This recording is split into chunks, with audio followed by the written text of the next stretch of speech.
Hello, beautiful souls. My name is Ria, and I just love astrology. Today, we're going to be doing something quite different. We're going to be talking about the Synastry chart between DJ Cuppy and Ryan Taylor. DJ Cuppy is a Nigerian celebrity. She's a DJ, and Ryan is a British boxer. So I was having a conversation with a friend today and this relationship popped up. So I kind of wanted to know like what happened because I don't really like follow too many celebrity stories and gist, but I was quite curious because I do like DJ Copy. So yeah, I kind of wanted to know like what happened, what was the problem, who was the problem. So if you want to know, just stick around and watch. And if you don't know what a synastry chart is, a synastry chart is where you bring two individual charts together and see how their energies actually interact. Yeah, it's one of the quickest way to find out what's going on in a relationship. If you're having like questions about your relationship, go get a synastry chart or get a synastry reading. It's like the quickest way to know what's happening between you and your partner. If you guys know a better way to find out what's going on between you and your partner or like in a relationship, let me know. But synastry charts, quickest way. So let's dive into this one. So here I've got both charts on my screen, and Cuppy is the blue person and Ryan is the orange. I just have the birth information that's available to the public online. We don't have an accurate birth time, but so disclaimer, this is for entertainment purposes. If you know, you know. So the ascendant and descendant on this charts are not going to be accurate because I'm just going to be using 12 p.m. just universal time because I don't know the exact birth time.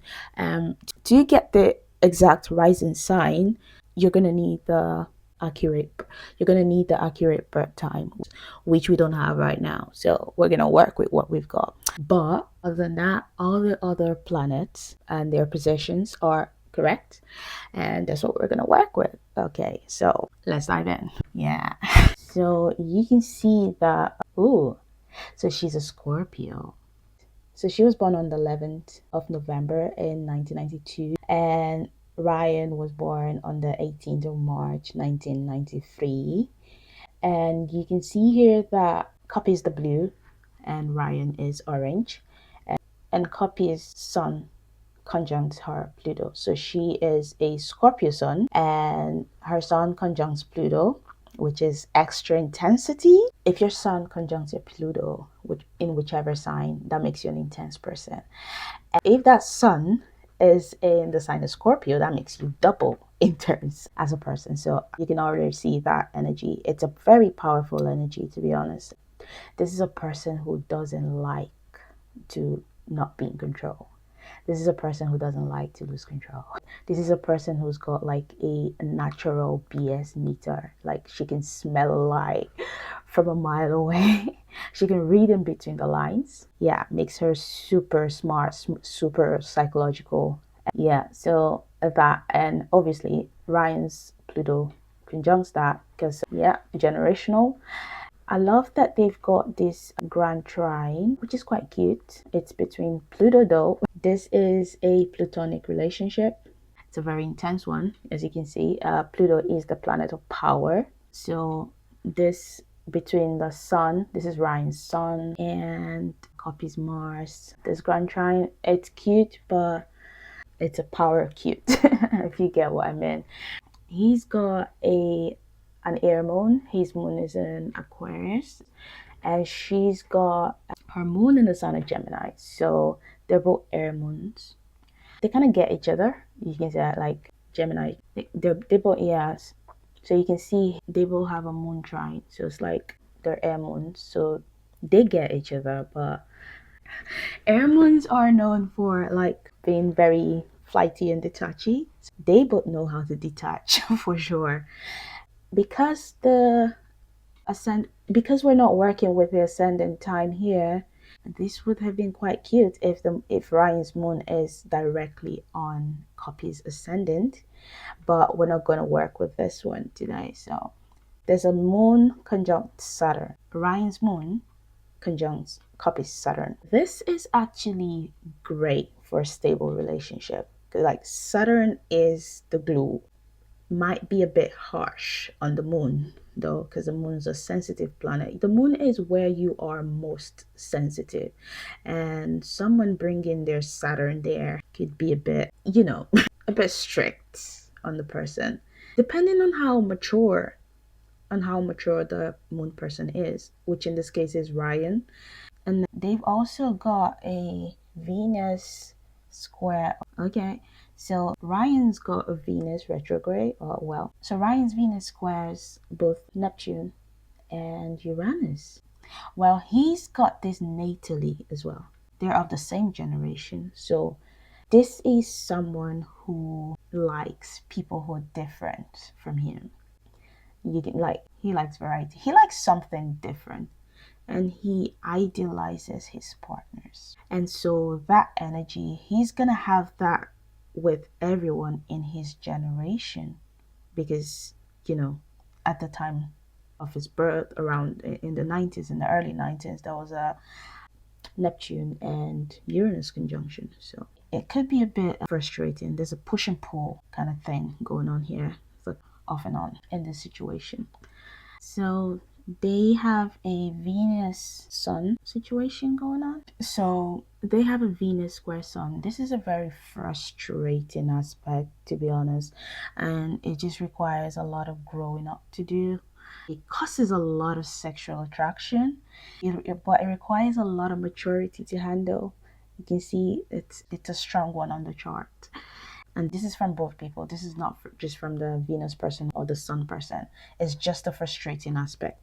They also have a Mars trine Sun. So Cuppy's Mars and Ryan's Sun are trining. And this is a very great aspect to have in Synastry, because it's like the Mars person motivates the Sun person, and the Sun person in turn shines a light on the Mars person as well. It's great for partnering. It's great for achieving things together. It's a power couple aspect. It's great. Yeah, it's an excellent marriage aspect. A Sun try Mars, a Sun conjunct Mars. Those are amazing for marriage because it shows that you're going to achieve goals together. You're going to set goals and you're going to achieve them together. That's great. They also have a Sun square Saturn situation going on. You can see Ryan's Saturn and a Moon square Saturn, Cuppy's Moon. Okay, so they have a Sun square Saturn situation. So Cuppy's Sun and Ryan's Saturn are squaring, and Cuppy's Moon and Ryan's Saturn are squaring. This is harsh. So Ryan's Moon conjunct Cuppy's Saturn is one aspect, but his Saturn's a conjunction is an easier aspect compared to a square. His Saturn is squaring her Sun, and his Saturn is squaring her Moon. The Saturn person would be very critical of the Moon person. The Saturn person, it would be hard for the Saturn. It's like a killjoy aspect. I am not a fan of Moon square Saturn. Trust me. It's constant criticism. It's invalidating your emotions. It's a very discomforting thing for a Moon person in this situation. If you have a Moon square Saturn relationship, you're going to know what I'm talking about. Trust me. It's not fun. Yeah, but moving on, they have a Mars trine Pluto. It's a strong one as well. This is power as well. Great sex, great chemistry. You know how Mars and Pluto go. Mars is a planet of sex. And Pluto is the planet of power. This is intense sexual chemistry. Yeah, it's like off the charts. It's great. So there's a moon opposite Pluto situation going on. I'm actually just looking at this chart for the first time. I haven't had time to overly study it. So there's a moon opposite Pluto situation happening here. This is explosive. This is unstable. This is plutonic on steroid. But then again, she's got it natally. So you see, it's this relationship, to be honest, this relationship was meant to teach them something. They both have issues. I cannot, it's hard for me to say the problem is Ryan or the problem is Cuppy. They both have things to work on. They both have things to work on. She's got a moon opposite her Pluto. She's got this to work on. She's got a sun conjunct Pluto. This is something that, this is not for everybody. Not everybody's going to be able to handle this. The only way that this would not play out in a relationship for her is if she dates like a generation up or a generation down. A Pluto in Libra generation, or like a Pluto in Sag, which is a Gen Z generation. But this is a dynamic that if the partner is someone within our age range and that person has not come to terms or actually understood their own psyche, this would be constant for her. She would always be dealing with the only solution, as I said, is to date a generation up or a generation down. There would always be power struggles in her relationship because she has that energy of power within her. She is a powerful person. Her presence is powerful. Her presence is intimidating. Unfortunately, not a lot of men can actually handle power like that. Not a lot of men can actually stand close to power and not feel intimidated. But I would do a separate video where I dive into their individual charts, just to kind of understand them like individually as well. But they're both like deep people. A Scorpio and a Pisces, these are very deep human beings. These are not superficial people. This was not a superficial relationship. Like, you can tell from this chart, it wasn't superficial. Cuppy is not a superficial person either. Like, she doesn't want anything that's superficial. She wants the deep stuff. She wants the deep stuff.